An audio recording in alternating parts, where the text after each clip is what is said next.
Kancelari gjerman Friedrich Merz telefonoi më në fund me presidentin amerikan Donald Trump. Duket se marrëdhëniet u tensionuan. Merz shkroi në X se kishin biseduar për Iranin, për Ukrainën, për NATO-n. Por po atë ditë Merz kishte thënë para të rinjve në Würzburg se nuk do t'ua rekomandonte fëmijëve të tij që të studionin apo punonin në Shtetet e Bashkuara të Amerikës. Jan Techau nga Eurasia Group i tha Deutsche Welle News se ky është Merzi klasik. Improvizon kur ndihet mirë, është autentik, por jo gjithmonë i matur. Çështja nuk është vetëm stili, është se Merz duhet që të balancojë dy gjëra njëkohësisht, të qëndrojë besueshëm para opinionit gjerman, i cili është gjithnjë më skeptik ndaj Washingtonit, dhe të mbaj funksionale një marrëdhënie me një president amerikan që reagon keq ndaj çdo kritike publike. Deri tani, ai nuk e ka gjetur ende atë ekuilibër.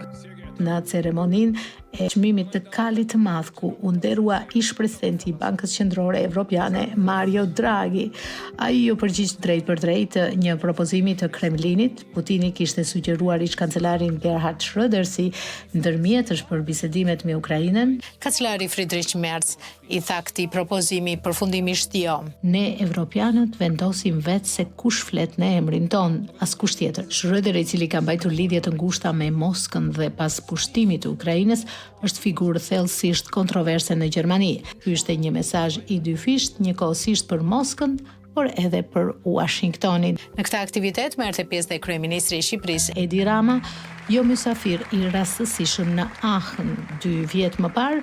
Në të njëjtën sallë ai kishte mbajtur fjalën lavdëruese për fituesin e atëhershëm, kryerabinin Pinchas Goldschmidt. Gjermani ishte këtë javë kryeministri i Kosovës Albin Kurti. Në Düsseldorf ai u prit nga kryeministri i Landit Nordrhein-Westfalen Hendrik Wüst. Wüst tha se Kosova është partnere e besueshme dhe pjesë e familjes evropiane.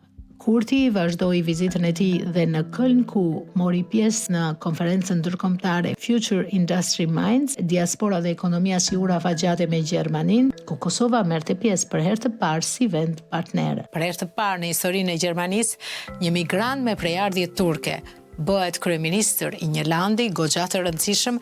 Mërkurën më 13 maj, Cem Özdemir u betua si kryeministër në landin Baden-Württemberg. Gruaja e tij është Flavia Zaka, juriste e lindur në Shqipëri, por e rritur në Kanada.